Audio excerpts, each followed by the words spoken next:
Baik, Assalamualaikum warahmatullahi wabarakatuh. Teman-teman semua, kita ada di lantai 2 Asrama Kakak MTS 1 Bandar Lampung. Buat teman-teman yang udah lulus dari Asrama Kakak, mungkin ini bisa jadi obat kangen ya. Alumni. Di samping tadi ada tempat hiburan, itu karaoke. Di sampingnya lagi, ini lebih bagus lagi, gereja. Nanti ada 3 rumah. Oke. Tadi di sini kita berada di tengah-tengah tempat yang kurang kondusif untuk perkembangan pendidikan agama, tapi tidak menjadi penyurut untuk kita belajar agama. Kita sebarkan kebaikan Islam, kita sebarkan keindahan agama Islam di tengah-tengah lingkungan seperti ini. Itu tantangan kita semua. Baik, teman-teman semuanya, video ini akan menjelaskan tentang mengapa channel ini saya beri nama Santri Channel ya. Santri Channel. Kemudian di belakangnya ada LU. Santri Channel sendiri sebetulnya dikarenakan saya backgroundnya dari santri ya. Santri. Sebetulnya santri itu dari SMP sudah mulai, cuman enggak seperti santri yang lain. Jadi kalau di Jawa Barat itu disebutnya santri kalong. Tapi ceritanya panjang, singkat saja sih. Waktu SD lulus saya pengen mondok, gak dibolehin sama orang tua.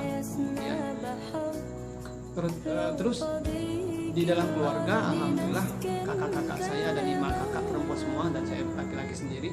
Semua itu mondok semua, jadi terinspirasi karena mereka pulang tuh membawa akhlak yang menurut saya bagus. Saya terinspirasi untuk mondok juga. Tapi orang tua saya, ayah saya terutama tidak membolehkan. Kemudian dengan niat yang lain, ada niat lain, intinya tidak setuju lah. Kemudian setelah SMP pun saya pamit untuk mondok, tapi tidak dibolehkan lagi. Dan di SMA saya merasakan gejolak yang begitu luar biasa ya di dalam diri saya pribadi. Tidak mendapatkan ketenangan dari aktivitas yang saya miliki. Saya ibadah kurang sempurna.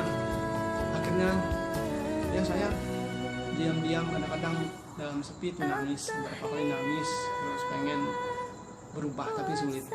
Akhirnya keputusan saya pengen mondok. Lulus SMA, saya pengen kuliah, nggak ada duit lagi, duitnya udah kurang. Akhirnya saya pribadi memutuskan untuk punya niat pengen mondok. Bisa nggak ya? Akhirnya setelah lulus, pas itu bulan Ramadan, ada satu lagu ya, lagu Ungu, kalau nggak salah Demi Napasmu ya. Demi Napasmu itu tentang religi, dan saya sangat tersentuh waktu itu, dan saya sempat nangis juga, inspirasi untuk berubah diri ya. Kalau dalam bahasa sekarang sih hijrah gitu. Situlah saya mulai mondok saya mondok di Pondokin. Saya pengen Jakarta, ketika orang tua ayah saya kalau mondok tinggal di situ. Mondok itu di Jawa Barat, kota Santri, yaitu tepatnya di Tasik. Oke, saya deal. Saya mondok, akhirnya di sana belajar agama, dan dengan kemampuan yang sangat terbatas, saya kaget dalam kaget-kagetnya. Cerita lucu banyak banget. Ketika masuk itu, saya masuk pondok, lihat orang kayak orang gila di pondok orang gila. Kenapa? Banyak orang yang muhadasah ya, di muzakarah kitab tapi tanpa lihat kitab, jadi ngomong sendiri. Saya bilang ini orang gila, nggak tahunya itu sedang muzakarah, belajar menyampaikan tanpa kitab gitu, jadi kayak ngomong sendiri gitu. Kemudian di situ saya kaget banget dan menjadi motivasi sekaligus melihat anak-anak kecil di bawah saya itu di kelas itu, karena kelasnya itu bukan berdasarkan usia tapi berdasarkan kitab-kitab ya. Kitab pertama, kitab 1, kitab 2, kitab 3. Teman-teman itu anak-anak SD, SMP, sedangkan saya lulus SMA. Mereka sudah hafal kitab Jurumiyah, kemudian ya fikihnya itu Safinah ya, terus yang lain-lain, tasrif. Saya nggak bisa, tapi saya tidak menyurutkan semangat saya belajar terus, dan saya mulai paham sedikit, dan tidak menyangka di awal saya memang nggak betah, pengen pulang. Akhirnya karena alasan bahasa, tapi orang tua saya memberi syarat kalau memang tidak bisa bahasanya baru boleh pulang. Kalau sudah bisa bahasanya baru tidak boleh pulang. Akhirnya saya di 3 bulan saya hafal tuh bahasa Sunda. Janten abdi teh Sunda ya. Jadi saya bisa bahasa Sunda dengan fasih, dan bahasa Sunda itu bahasa Sunda Jawa Barat. Jadi lembut, Sunda lembut. Jadi teman-teman yang biasa dari Sunda, abdi ogena biasa dari Sunda. Di sana melogat kitab kuning itu menggunakan Sunda. Insya Allah saya bisa juga dikit-dikit. Jawa yang kurang paham. Kemudian setelah itu singkat lagi, mondok itu 3 tahun saya pindah karena saya pengen kuliah juga. Di dalam peta yang saya buat, di dalam mind mapping yang saya pegang, saya itu harus punya 2 pendidikan, itu pendidikan umum dan pendidikan agama. Saya pengen dua-dua ini saya berkembang dalam diri saya. Akhirnya saya memutuskan untuk sambil kuliah, pindahlah dari sana. Kemudian pindah ke Bogor. Kemudian Bogor sambil kuliah nggak selesai karena saya pindah ke Al-Qirom, pondok ketiga Al-Qirom. Saya dapat beasiswa ke Yaman. Akhirnya saya harus persiapan bahasa. Kemudian saya pindah lagi ke pondok Magelang, Pakis ya, An-Nur Islami. Kemudian saya pindah lagi ke Sumedang, yaitu Asyifa Wal Muhammadiyah, pesantren internasional ya, ke Sumedang. Teman-teman kalau mau mondok di sana juga boleh. Nama ustadznya Buya Muhyiddin, kenal banget. Sana tuh pondok habaib. Jadi sekali perkumpulan habaib seluruh dunia di sana ada. Insya Allah. Saya pernah masuk juga. Kemudian saya pindah lagi yang ke 6, yaitu pindah ke Tasik lagi, tapi beda lagi. Yang pertama ini yang pertama kali itu, yang ke-6 ini di dekat Singaparna itu Mangkubumi. Itu tepatnya di Gunung Kondang, pesantren Gunung Kondang, Al-Urwatul Wusta. Itu setahun, kemudian pindah lagi. Dan saya gagal nggak bisa ke Mesir dengan alasan ada beberapa kendala yang saya membatalkan itu. Kemudian saya mondok lagi sambil kuliah, ada itu di Darul Fatah yang ke-7, berarti 7 pondok. Alhamdulillah 7 pondok. Nah itulah alasan saya mengapa saya membuat channel ini dengan nama Santri Channel, karena background saya dari santri ya, saya sangat cinta santri, dan dari 7 pondok tadi berbeda-beda. Saya dari keluarga saya NU, Nahdlatul Ulama, tetapi saya mondok yang kedua itu bukan NU, mereka itu seperti apa ya, umum lah ya kalau disebut salafi. Kemudian di pesantren Al-Asriyah Wal Muda di Bogor itu juga pesantren modern ya, NU tapi nggak lokal banget. Pindah lagi ke Jamaah Tablik yang di di Al-Qirom Lampung sini, di Kebon Bibit, itu Jamaah Tablik. Pindah lagi saya ke Sumedang, ke Pondok Habaib, jadi banyak pengetahuan tentang Habib ya, sejarah Rasulullah itu banyak banget, dan ilmu lain. Kemudian pindah ke mana lagi, ke Gunung Kondang ya, ini dulu ke mana, An-Nur Jawa Tengah, itu juga pondok Jawa, pondok tablik, nama tablik. Kemudian pindah lagi ke mana itu, ke Gunung Kondang. Nah itu yang agak banyak ininya, karena pimpinan pondoknya ternyata itu adalah pimpinan MUI setempat. Jadi dia bertugas, ustadz saya, kayak saya bertugas untuk menyatukan semua elemen masyarakat, organisasi Islam. Di antaranya guru saya juga ada EPI, penasehat umum EPI ya dari Ciamis, dari Cikolek. Kemudian ustadz saya ini juga murid-muridnya Pak EPI.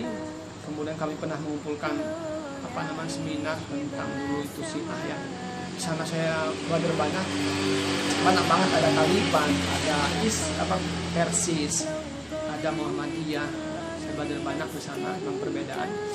Akhirnya saya terbuka wawasannya, jadi saya tidak lagi menganggap satu golongan itu lebih benar. Kesimpulannya adalah semua itu benar, cuma hanya selisih perbedaan, dan itu juga maafu ya, dimaafkan karena ada dalil masing-masing.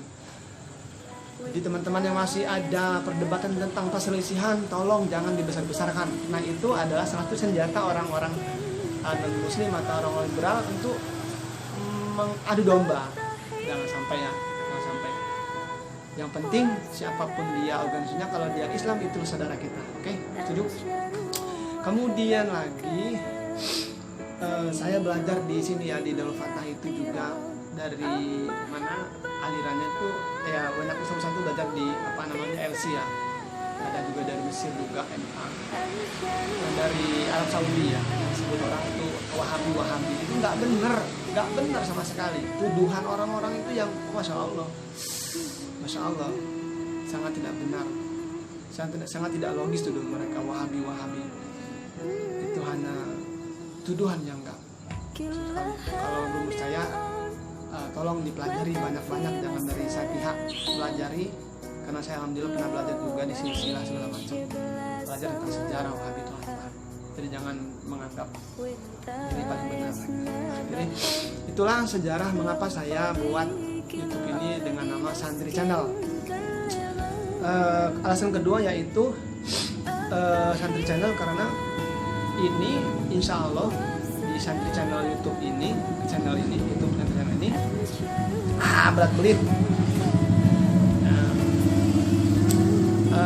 Kontennya insya Allah yang pertama tentang Islam ya, nanti saya akan buat tentang tilawah, tentang bahasa Arab, tentang pengetahuan Islam, sejarah, kemudian juga ada olahraga, saya juga balik futsal, teman-teman yang suka futsal boleh nih nanti apa namanya kita main bareng deh, mabar, oke? Jadi itulah alasan mengapa dibuat Santri Channel gitu. Pertama tadi backgroundnya sama santri, kedua karena pengen saya masukin sesuatu hal yang sangat yang positif lah di dalamnya gitu. Jadi teman-teman, itulah mengapa saya buat. Nah kemudian ada LU itu kepanjangan dari Lampung United. Jadi begini saya ini alhamdulillah dari Lampung, asli Lampung, abdi teh asli Lampung tapi tiasa ngomong Sunda. Aku iso ngomong Jawa karena Sunda bisa, yang nggak bisa Batak. Itu saja mungkin yang saya sampaikan dari